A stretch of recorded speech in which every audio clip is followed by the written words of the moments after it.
Welcome to the big one. This is the one where we're testing what nobody's been able to test before. That is the theory of compound forced induction. How does the boost stack up? And the reason why we're able to test what nobody's been able to test before is we're testing compound forced induction with the world's most powerful electric superchargers. So strap in, this one's gonna be good. So I'm not gonna lie to you all, Juan and I have both been nervous. We've been kind of a bit discombobulated. There's been a lot of details attached to this thing. I had to come up with a little circuit to trigger both electric superchargers at the same time, but keep them completely electrically isolated from each other. We're gonna be pushing the limits of pump gas because if it does work, we could be tickling 800, 900, possibly even 1,000 flywheel horsepower here.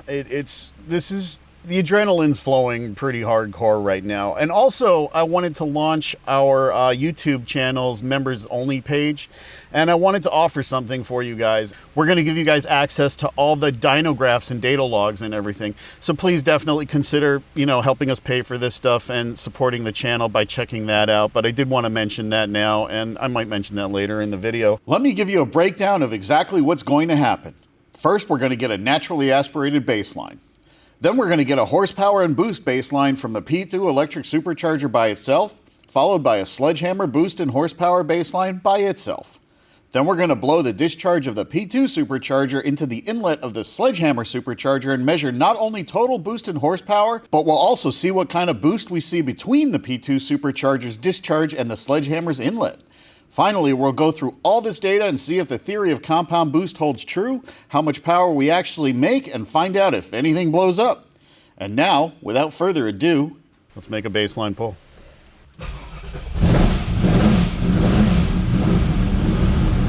Oh, she's alive.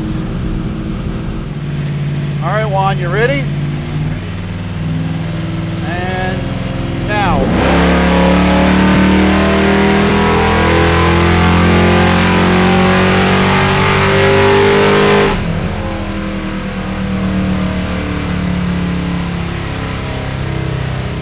All right, Juan, so what's your baseline at? 338. And what's RPM? RPM is at 5.5, almost. What are the conditions, temperature? Temperature's at 83, humidity's at 43. It's still a little warm for November, but we are pretty far south. But, we did actually just drive this thing on the dyno to get the fluids warmed up. And then instead of shutting it down and cooling it off like a normal person would do, we just friggin' pulled it. So it's within a horsepower. So it's consistent. Let's hook up the P2. And by the way, one of the things I did want to say about the P2 setup, we are using the Ghost ESC, and we did some testing beforehand. I say this all the time, but we did do some testing beforehand, and we set it really mild. We're giving it a perfect pass ramp up time of 1.5 seconds. The current limit is set to 500 amps. We tested it with the new belt. It works perfectly. So let's see what it pulls, but I'm gonna guess it's gonna be somewhere in the ballpark between 410 and 420 horsepower. Let's play Dyno Duel here, Juan. What do you think it's gonna do? I'm gonna be a little optimistic. 432. 432? I guess I gotta pick a number two. I'm gonna say 416. 416. All right, let's hook it up and pull it. All right, this is the Castle/Ghost unlocked RC, but capped at 500 amps with a perfect pass, 1.5 second ramp up time. Let's see what she does. Oh, it's a 22 tooth pulley, by the way. I almost forgot. Let's fire it up.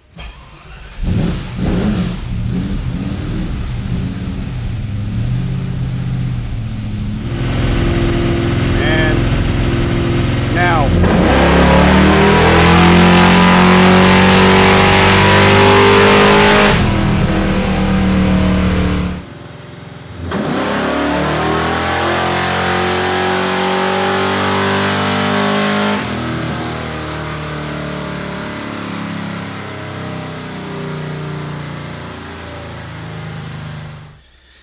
Well, Juan, it made some boost. How'd it do? Let's see. 449. Yeah, it made some power. Where did it make peak power at? What was the RPM? RPM is at 5.5. Where it always makes peak power. Yeah, that's not bad. All right, can you put up dual graphs? Because I want to add the boost, because that is the most power that we've made with the P2 supercharger with an ESC not cutting out. So let's see what kind of boost we made. 4.28 PSI. I know that doesn't sound like a lot, especially to the uninitiated, but that's about 7 or 8 pounds of turbo boost, and that's like 10 pounds of like Whipple boost. And that's without any tuning at all on regular pump gas. And with a modern lockup torque converter transmission, that would be well over 500 wheel horsepower. It'd be like 530, 550. That is pretty good for a sub $2,000 forced induction unit that you could put anywhere. It's been brought to my attention that this is kind of an antique by today's standards. Y'all are making me feel old, stop it. And definitely if you want access to these dyno graphs, and you know, not just like we're gonna put up the images so you can access those if you don't want to download the actual files, but we will give you access to those files if you become a YouTube member and help support all this research. So, you know, just a little channel pitch to help pay for, you know, things like, I don't know, the dyno and things that we test and blow up. And also, of course, please subscribe for one.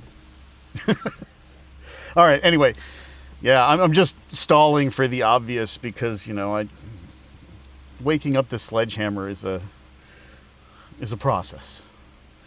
It's a process that involves a healthy dose of fear. And I have a healthy dose of fear right now. I'm not going to lie to you all. These things are kind of scary. We've had plenty of fires and explosions, and I don't want any more fires and explosions, not in my house.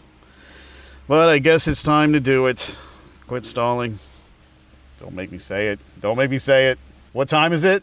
It's hammer time. It's hammer time. Yeah. Okay. All right. Cut the roll. All right. The methanol's in. Everything's connected. The sledgehammer's back on and ready to rock. Do we want to make any guesses, Juan? I've never seen it. I've never seen it in action. I don't know. I'm going to say 552. We've, you know, I took pictures of the old tune since I made some adjustments to it, and Juan was reading me numbers. I mean, hopefully it works without issue. I mean, I really don't know. We're all kind of a little bit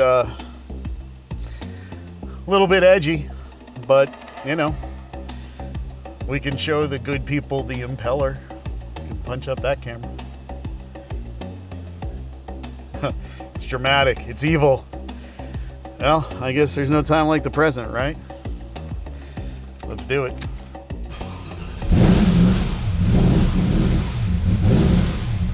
Arming the sledgehammer. Oh yeah, we got voltage back there. I hope this works. Like I said, it's been asleep for a while. I guess we're gonna see what she does here. Be aware where the buckets of sand are, just in case. I hope we got everything right on the tune. Otherwise it could get ugly. All right, we're almost there. Stand by. And now.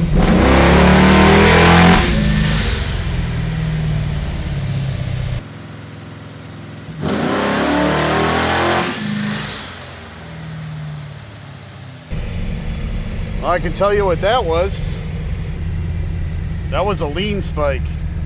And indeed it was a lean spike. The car has an AFR safety system if the methanol doesn't kick in and the air-fuel ratio goes above 12.5 to 1 for more than half a second under boost. And that's exactly what happened here.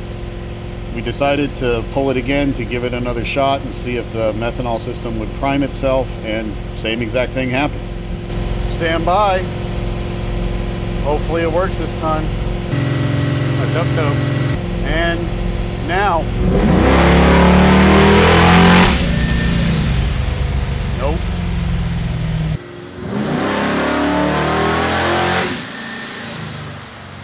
After thoroughly checking the system out and making sure everything was connected and working, we decided to pull the system naturally aspirated with just the methanol on to see if it would go fat, and, well, it certainly did. Once again, another gremlin-filled day. Right as we get to the fun bit. I know. Stand by, I guess. I guess, yeah. Now.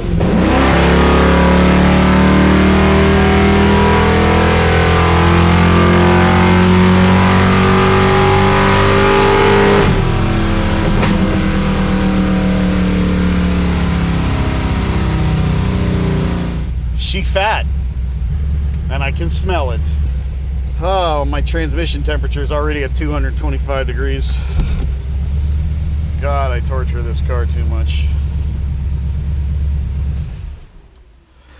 Okay, so go ahead and put the cursor somewhere, because I forgot to shut it off, but put the cursor somewhere, put it at 5,500 RPM.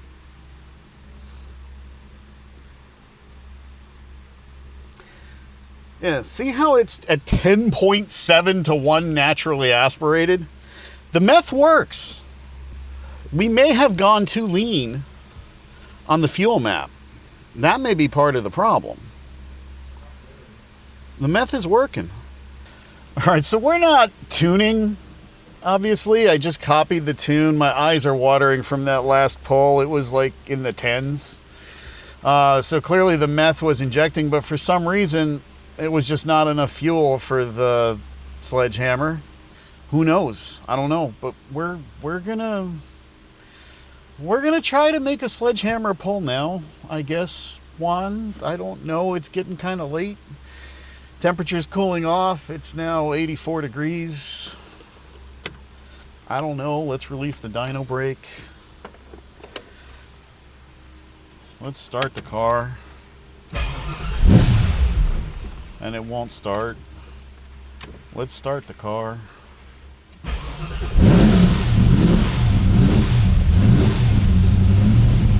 I guess we're gonna make a pull here, fellas and ladies. Like 4% of my viewers are ladies. Let's turn on the sledgehammer. Let's turn on the methanol. We added 12% fuel. That should be enough. It might be fat. I don't know anymore. I'm still afraid, but now I'm tired and afraid and my eyes are stinging. Let's go into high gear. It's the only other gear I have. Power glide temp's already 186. Coolant temp is low, transmission temp is high. Who knows what's gonna happen here. Hopefully it makes some power. All right, stand by, Juan. You got it? And now.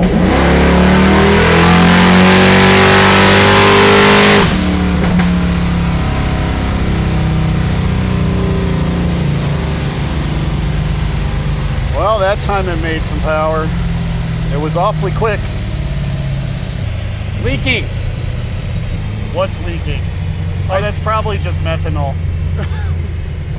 You look like you were milking a cow. I mean, I appreciate your telling me. Nobody bothers to tell me these things usually.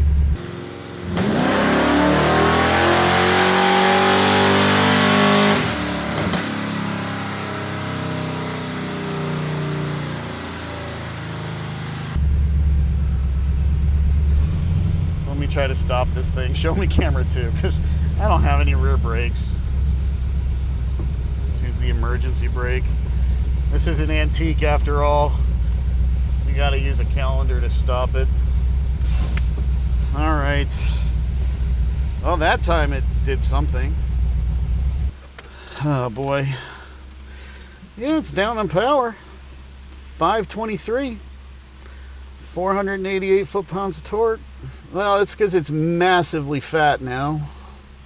So we made max power at 6,000 RPM. How much boost did we make? Let's see. At 6,000 RPM, we made just shy of 7 PSI. care about power? Do we want to lean it out a little bit? I kind of do. That's super fat. That's like me level fat. That's not good. That's 11-1. I mean, that's not like crazy fat, but it is down on power. All right, so let's discuss this here for a second, since you're here. All right, so we're at 523, but it's almost 85 degrees here. We're down about 30-ish horsepower. I mean, we could tune it and dial some in. My eyes are burning like crazy. I'm crying over here. I know, it's kind of ridiculous. Do we care about 30 horsepower right now? Or do we just want to test the compound thing? God, this is killing me.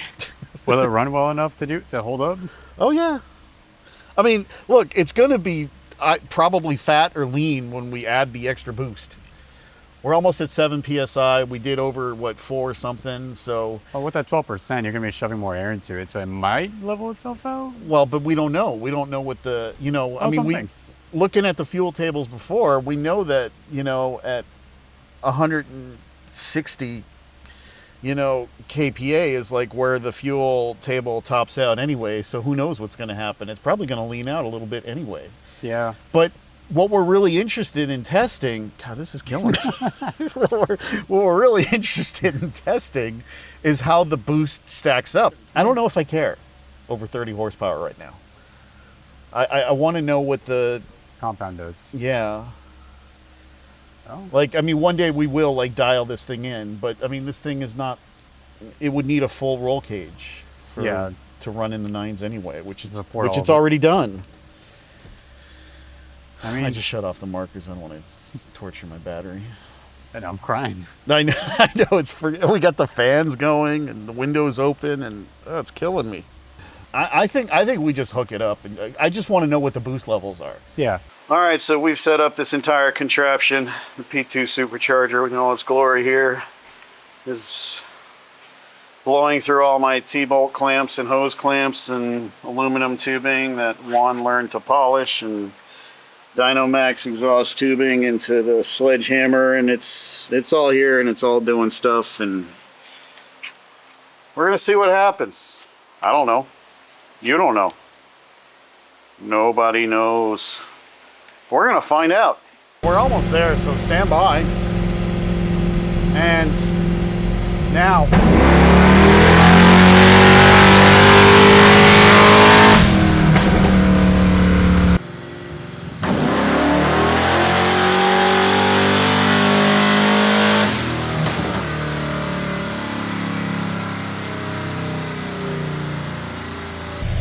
Something happens.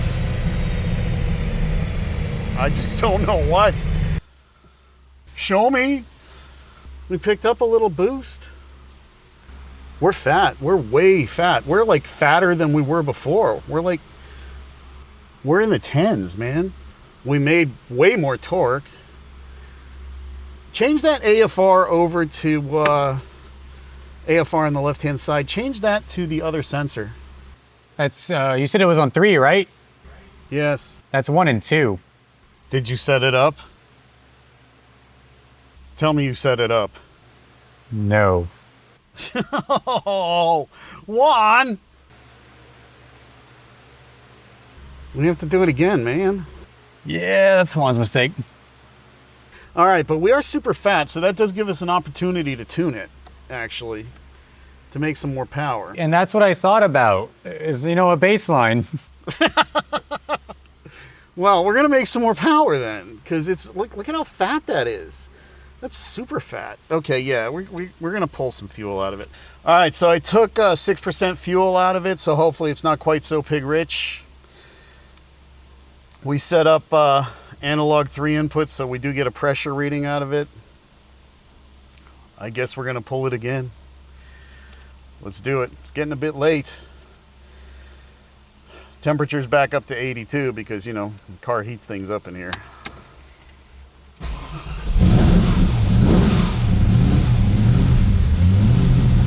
All right, stand by. now.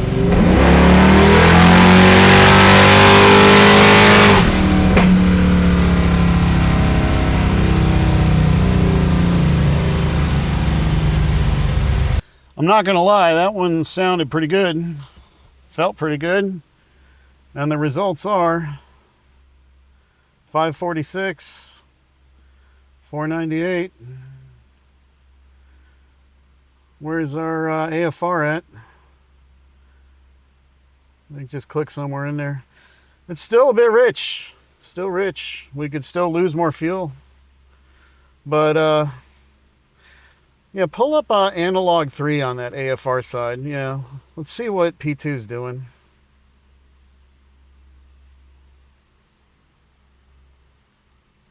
Yeah, see what's happening? It's not becoming a restriction, but it ain't doing much. So yeah, at 5,600 RPM, it's making 1.25 pounds of boost, and it is adding. It is adding, but does that 1 psi compare with what the Sledgehammer did by itself? How does the boost add up? Does it add up like the theory dictates or not? That I can't do sitting here in the car. I'm going to have to actually do that with a calculator at the desk. So let me do that and we'll be back. Just not today. It's getting a little late. And I think I've lost enough brain cells thanks to the fueling. All right, we'll do that and we'll be back. So when we made those other dyno pulls, that was last Wednesday. It is now Monday, and it's a little bit cooler than it was then. But over the weekend, I was studying the dyno graphs and going through all the data and talking to a friend of mine who gave me a hard time. He asked me one very poignant question. He said, did the compound setup make more power than the Sledgehammer ever has on any dyno? And I said, well, technically no. It missed by 3 horsepower. There's a whole lot of reasons for that, which I'll go into in the conclusion. I'm not going to do it here. But he said, but then that's a fail. And I said, but no, it's not, because we got all this great data. He said, it didn't make more power than the Sledgehammer by itself. It's a fail. I said, but there's all these reasons. And plus, that was a different dyno. It was 1,700 miles away. It was on a different day. He said, it's a fail. And I thought about it, and I'm like, okay, well, I guess you're right. So here we are. Let's see if we can set a new record on any dyno anywhere, electric supercharger power. Let's give it a shot.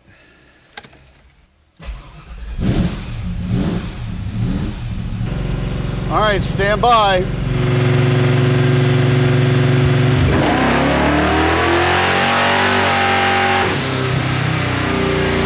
I don't know what happened.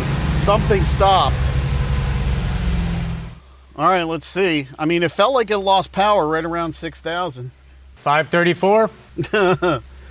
Something happened to it right up there. I did see the P2 actually move, like it started sliding. AFR looks exactly what it should be. I'm going to spare you all the troubleshooting because, as the saying goes, a picture, in this case video, tells 1,000 words, and it's pretty obvious what happened. And I'm also going to leave out the troubles we had with the tune on this day too. I mean, you would never think that all the vibration of everything going on would be enough to pull those cables out of the ESC. They're in there really tight. In fact, the center cable also started working itself out. But, you know, it was right at the end of the pull. It was still building boost. I don't know if it would have been enough to set a record. We were 8 horsepower away from where we were before, and we needed another like 11. But we're going to try it one more time. This is, man, what was supposed to be a simple thing has always just turns into like this craziness. I don't know. Let's do it again, man. Let's do it again. You're going back, Jack. Do it again.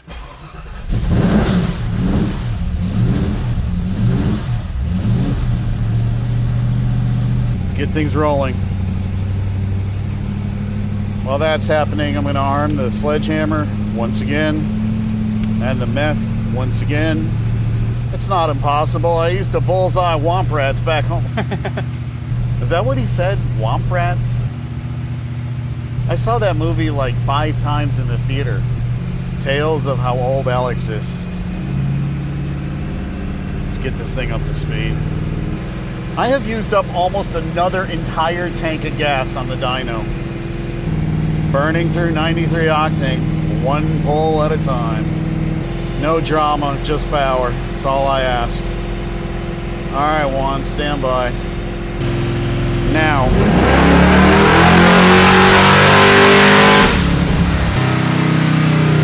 the hell was that?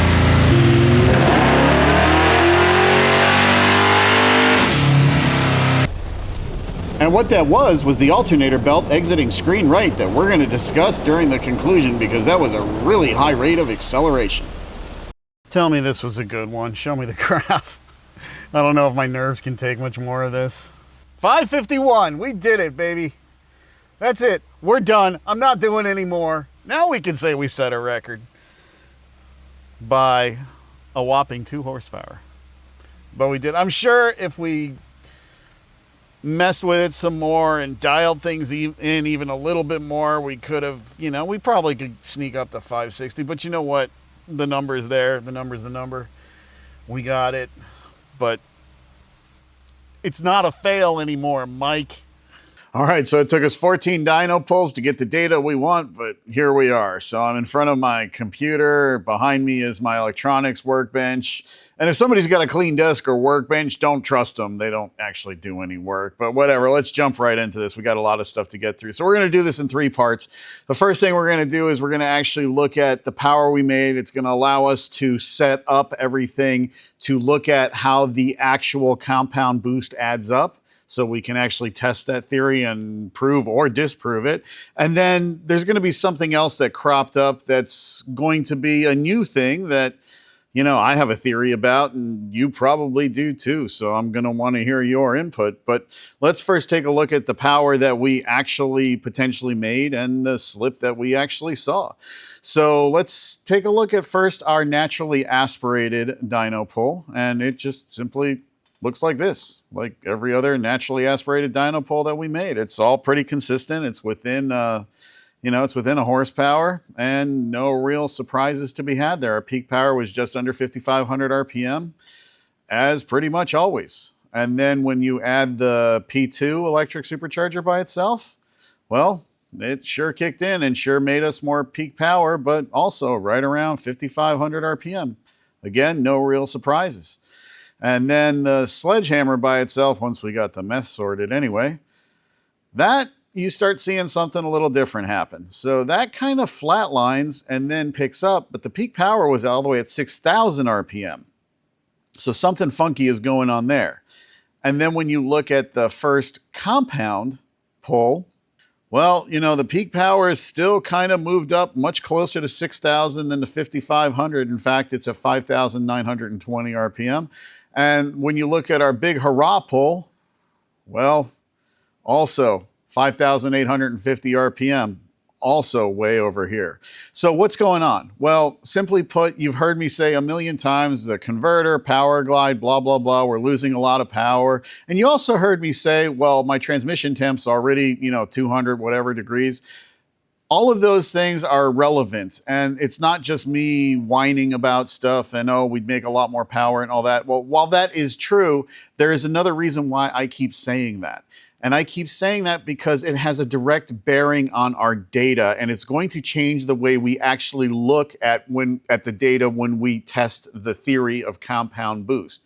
But looking at it versus engine RPM doesn't really tell the whole story. Okay, because yes, obviously we made a lot more power, but even this doesn't tell the whole story. Even looking at the corrected numbers doesn't tell the whole story. What sort of starts giving you a little bit of a hint of how violent things got was when we chucked the alternator belt. Now, part of that is because I wasn't charging the battery between, pulls or even between dyno days. In fact, honestly, I've never charged that lithium battery outside of just driving the car. But here it was start the car, make a pull, shut it off. Start the car, make a pull, shut it off. And I've been doing that since we got the dyno going in July, actually, and it's now November, never charged the car battery. So you add that to the incredible violence of a tremendous amount of power going through the converter, through the transmission, on the dyno, and these incredibly violent pulls, and eventually you're going to chuck the alternator belt because the alternator is trying to dump a lot of power really fast into the lithium battery, which is actually, I've got a video on that too on my channel. You can go back and look for it. But anyway, the video doesn't really show you what's really going on. What will show you what's really going on is if I change this engine RPM x-axis down to time. So if I look at time, wow, things look completely different, don't they? Yeah, so now you can see that the naturally aspirated pull took like 7.5 seconds and our bonsai pull took less than 3 seconds. What's going on? Well, we're blasting through the converter. Another way that really highlights that is to get rid of the SAE correction and see what the system really had to deal with in terms of power. So let's get rid of any corrections. Let's go into tools, options. Instead of correction factor of SAE, let's go to uncorrected. Apply, okay. Now things look a good deal different, don't they? So naturally aspirated, we were making 340 horsepower now, but our bonsai pull, 577. That is a lot more. And that's because look at our weather conditions. On that Monday, the weather dropped down to 75 degrees, still not cold, but the big deal was, look at the pressure, 30.48, and the humidity was only 16.1%.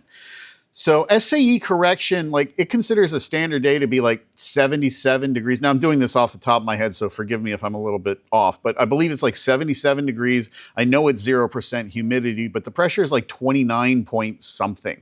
And here we're at 30.48. That's a lot of pressure. So that's why it was correcting down so much. But the system was actually seeing 577 horsepower at the wheels. And that's why we were seeing so much more loss. Now, how much more loss were we actually seeing through the converter? Because obviously there's also loss in the driveline, which is what you normally see. But in a power glide situation, you're going to see a significant amount of loss, particularly on a dyno, through the converter. Now the converter, there's nothing wrong with the converter. It's perfect, it's beautiful on the track. But for the dyno situation, especially shoving this much power through it this quickly, not necessarily the greatest thing on earth. So I actually did get on the phone and already talked to my good friend Nelson over at Boss Hog Converters about possibly getting a converter made especially for dyno pulls. Especially since I'm doing a lot more dyno pulls than I am doing, drag racing these days. So, well, we may actually do that just to make the data less weird like this. But let's take a look. Let's go ahead and switch this back to engine RPM. And on the left side here, let's do speed. And let's get rid of everything except for our naturally aspirated pull and our bonsai power pull. And let's see if we can get it 5,900 exactly RPM, engine RPM.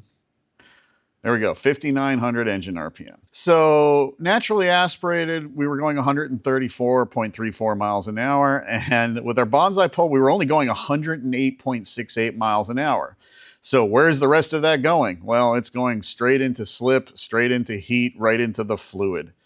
Well, let's take a look and see how fast we should have been going. So in other words, what is the slip? Well, there's a website that I use a lot. Spicer Parts has a calculator, transmission ratio RPM calculator.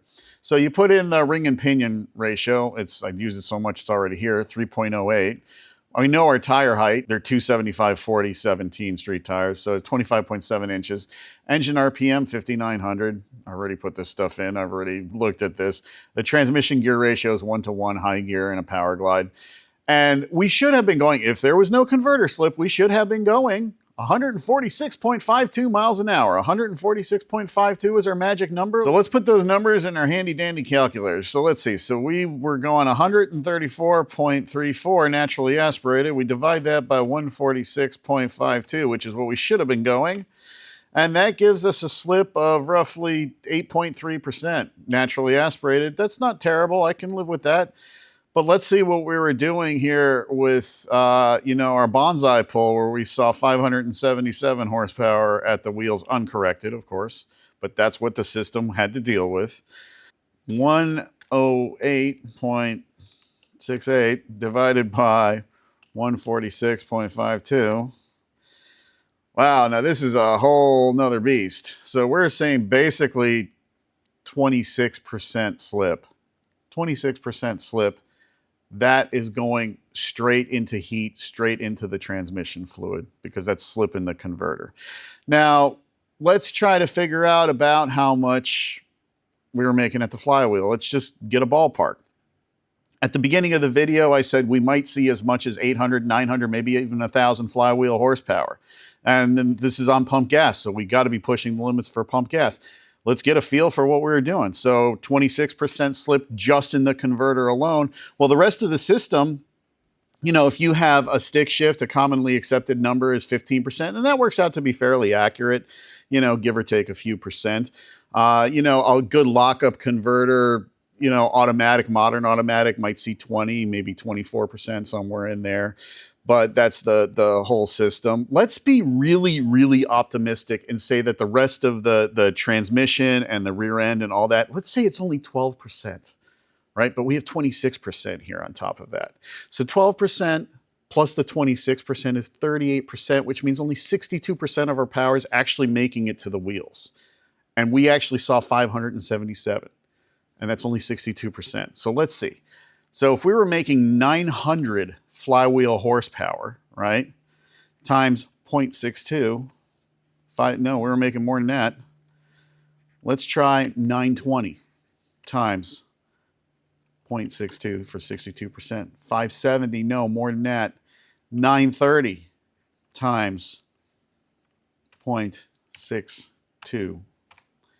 570. So yeah, we're about 930 flywheel horsepower, if you figure it this way. Now, does that mean we're really making 930 flywheel horsepower?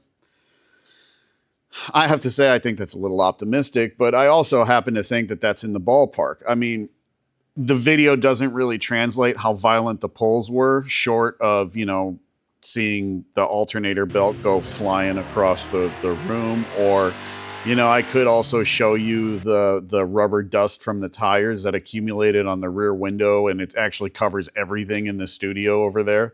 I mean, that's just from the tires. That's the tire dust from the drums. It's just on everything.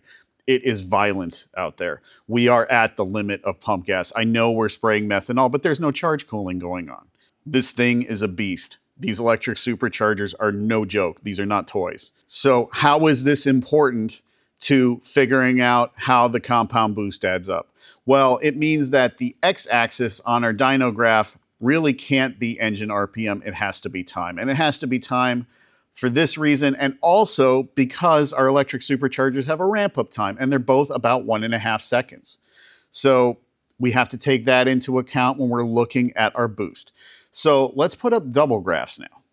So I've set up the graphs here so that we have our sledgehammer pull in green, and in dark purple, I have our compound pull from the same day as the sledgehammer graph, because we want to be able to compare pulls from the same day, in fact, just a little bit later.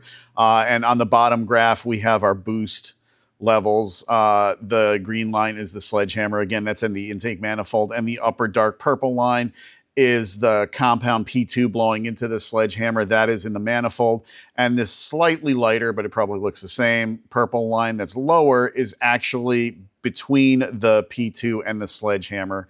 And right here, where I'm moving the mouse cursor, that marks 0, no pressure. So let's, and by the way, I've converted the power levels back to SAE because that's what everybody uses, and that's industry standard. And, that's just kind of how I like to roll. So let's take a look at right about where the pressure between the P2 and the sledgehammer seems to peak. Let's see what happens there. Okay, so we have a 1.4 PSI boost, for lack of a better word, between the two superchargers, right? And the sledgehammer likes to make about 4.4 PSI, at that point by itself, but in compound mode, we have 6.1 PSI. All right, let's bring our calculator back up. Let's pull it over here so it's not covering our lovely data. So if we took 1.4 PSI and just simply added it to 4.45 PSI, we would have 5.85 PSI. That's not 6.19 PSI. That's off.